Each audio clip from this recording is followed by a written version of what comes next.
నిరీక్షణ prayer house మరియు centre సంఘముల తరపున ప్రభు పేరట మీ అందరికీ నా హృదయపూర్వకమైన వందనములు. ఈరోజు దేవుని వాగ్దానం న్యాయాధిపతుల గ్రంథం 6వ అధ్యాయం 23వ వచనం.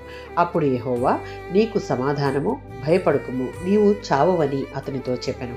ఈ సంఘటన న్యాయాధిపతుల గ్రంథంలో గిద్యోను జీవితంలో జరిగింది. ఇశ్రాయేలీయులు దేవుని విడిచి పాపంలో పడిపోయారు. అందువల్ల వారిని దేవుడు మిద్యానీయుల చేతికి అప్పగించాడు. 1 నుంచి 6 వచనాలలో చూస్తే వారు చాలా బాధలను అనుభవించారు. ఈ సమయంలో దేవుడు గిద్యోనును పిలుస్తాడు.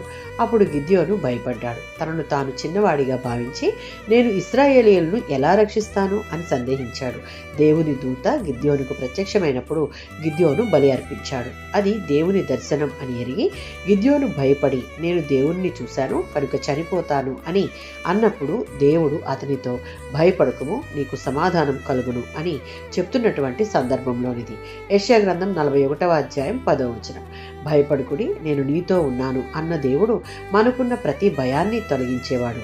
యోహాను సువార్త 14వ అధ్యాయం 27వ వచనం. క్రీస్తు నా సమాధానం నీకు ఇస్తున్నాను అనగా నిజమైన సమాధానం మనకు దేవుని నుండే లభిస్తుంది అని అర్థం.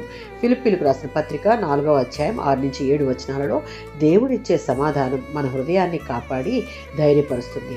భయపడే పరిస్థితులు మన విశ్వాసాన్ని బలహీనపరుస్తాయి. కనుక అటువంటి సమయంలో దేవుడు మనతో ఉన్నాడు, నన్ను ఏమీ చేయలేదు అన్న విశ్వాసం కలిగి దేవుని యందు ఆ యొక్క విశ్వాసాన్ని ఉంచగలిగితే మన భయాన్ని తొలగించుటకు దేవుడు సిద్ధంగా ఉంటాడు. గిద్యోను తనను తాను చిన్నవాడిగా భావించాడు. అయినా దేవుడు అతన్ని ఇశ్రాయేలును రక్షించుటకు ఉపయోగించాడు. మన బలహీనతలను అంగీకరించి విడిచిపెట్టి, భయాన్ని విడిచిపెట్టి దేవుడు ఇచ్చిన పిలుపునకు స్పందించి ముందుకు అడుగు వేస్తే దేవుడు మనతో ఉంటాడు. ఆమేన్.